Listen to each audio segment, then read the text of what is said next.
کی جو ویڈیو ہے یہ ویڈیو پراپرٹی کے ریلیٹڈ نہیں ہے بلکہ ایک سبق امیز ویڈیو ہے.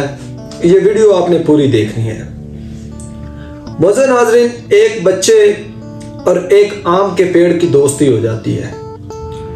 آم کے پیڑ سے جب اس بچے کی دوستی ہوتی ہے تو وہ بچہ اس آم کے پیڑ کے اوپر چڑھتا ہے، اس کے ٹہنیوں سے لپٹتا ہے، اس کے اوپر پھل لگتا ہے، وہ پھل کھاتا ہے. آہستہ آہستہ وقت گزرتا رہتا ہے. بچے اور آم کے پیڑ کی دوستی بہت زیادہ گہری ہو جاتی ہے. ایک وقت آتا ہے جب وہ بچہ اس پیڑ سے دور ہونا شروع ہوتا ہے تو اس پیڑ کو تکلیف ہونا شروع ہو جاتی ہے. وہ روتا ہے، اس کی جدائی وہ برداشت نہیں کر سکتا. پھر وہ بچہ اس کے پاس آتا ہے تو وہ پیڑ بڑا خوش ہوتا ہے، بڑی محبت اس سے کرتا ہے. جب وہ اس کے اوپر چڑھتا ہے، لپٹتا ہے، یوں ہی آہستہ آہستہ وقت گزرتا رہتا ہے. ایک وقت آتا ہے وہ بچہ جوان ہو جاتا ہے، بڑا ہو جاتا ہے. وہ بچہ اس پیڑ کو چھوڑ کر کہیں دور شہر میں جا کے بسنا شروع ہو جاتا ہے. وہ پیڑ ادھر کھڑا اسے ترستا رہتا ہے کہ وہ بچہ کب لوٹے گا، وہ لڑکا کب لوٹے گا.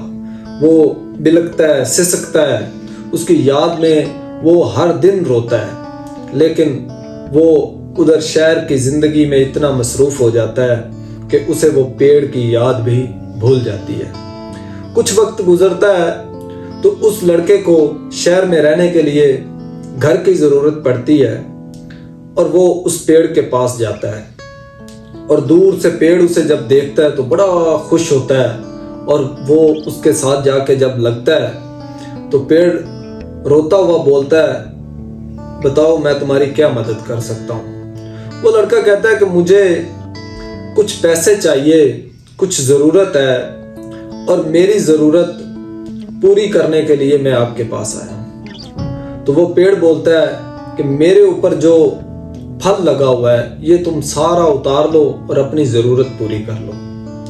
وہ لڑکا سارا پھل لے جاتا ہے اور اپنی ضرورت پوری کر لیتا ہے. یوں ہی وقت گزرتا رہتا ہے. آہستہ آہستہ ایک دن پھر اسے ضرورت پڑتی ہے. کچھ سالوں کے بعد جب وہ پھر جاتا ہے اسی بلکتے سسکتے پیڑ کے پاس تو وہ پیڑ روتا ہوا اسے کہتا ہے، بتاؤ میں تمہاری کیا مدد کر سکتا ہوں. وہ لڑکا کہتا ہے کہ مجھے کچھ پیسوں کی ضرورت ہے تو میں آپ کے پاس آیا ہوں. تو وہ پیڑ کچھ بوڑھا ہو چکا ہوتا ہے اور وہ کہتا ہے میرے پاس اور تو کچھ نہیں، یہ جو میرے اوپر میری ٹہنیاں ہیں، میرے اوپر یہ جو میرا اعضاء ہیں، یہ تم سارے کاٹ لو اور لے جاؤ اور کسی کو بیچ دو، تم اپنی ضرورت پوری کر لو. وہ لڑکا اس کے سارے اعضاء کاٹ لیتا ہے اور وہ لے جاتا ہے اور اپنی ضرورت پوری کر لیتا ہے. وہ پیڑ ادھر اکیلا، اس کے اوپر اب کوئی چیز نہیں رہ جاتی، ادھر سسکتا بلکتا اکیلا کھڑا ہوتا ہے. کچھ وقت گزرتا ہے. وہ جو لڑکا ہوتا ہے وہ ظاہری بات ہے بڑھاپے میں چلا جاتا ہے. جب بڑھاپے میں جاتا ہے تو پھر سسکتا بلکتا وہ پیڑ کے پاس چلا جاتا ہے.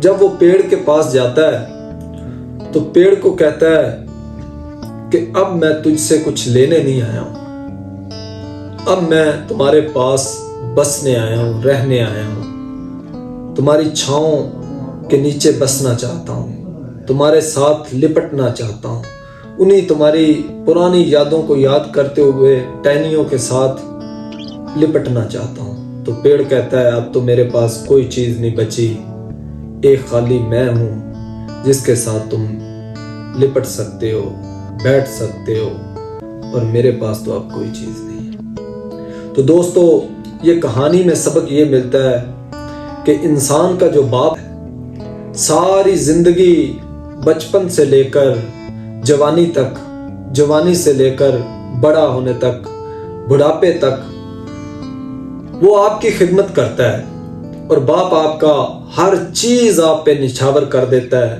حالانکہ اپنا خون تک بھی آپ پہ نچھاور کر دیتا ہے کہ میرے بیٹے کی ضرورت پوری ہو جائے. وہ اپنی خواہشیں، اپنی زندگی کی ارمان، ہر چیز کو ایک سائڈ پہ رکھ دیتا ہے اور اپنے بیٹے کی خوشیاں اور اپنے بیٹے کی خواہشات اور اس کی زندگی کو آسان بنانے میں اپنی زندگی پوری گزار دیتا ہے۔ دوستو اس کہانی میں سبق یہی ملتا ہے، جو آپ کا باپ ہوتا ہے وہ بڑی محنتوں بڑی مشقتوں کے ساتھ آپ کو پالتا ہے، آپ کو بڑا کرتا ہے، اور ایک آپ ان کی قدر نہیں جب کرتے تو ان کے دل میں کیا بیتتی ہے۔ تو اس کہانی میں یہی سبق ہے، آپ ان کی قدر کریں۔ مجھے دیں اجازت، ملتے ہیں نیکسٹ ویڈیو میں، اپنا خیال رکھیے گا، اللہ حافظ۔